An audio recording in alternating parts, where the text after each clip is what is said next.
bawang merah, bawang putih dan 3 bawang putih. Saya rajang-rajang guys. Dan saya mau membuat obat batuk. Dan sekalian juga ini sangat bermanfaat untuk imun tubuh. Segala daya tahan tubuh itu kuat. Apalagi sekarang ini kan baru musim hujan, banjir mana-mana.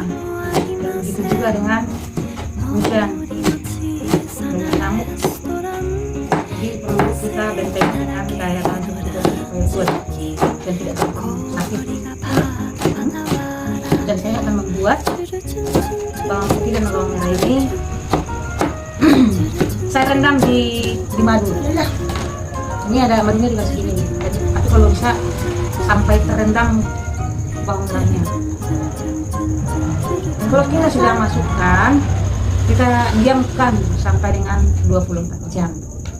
Sesudah 24 jam baru kita bisa minum 1 sendok 1 hari. Bisa pagi dan bisa sebelum tidur. Karena ini bawang putihnya ini nanti sama bawang merahnya ini nanti akan keluar apa namanya yang membuat ada zat enzim yang keluar dari.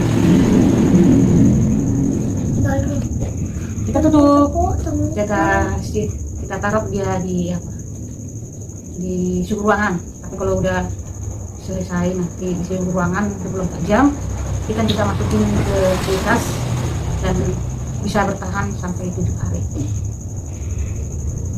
Selamat mencoba.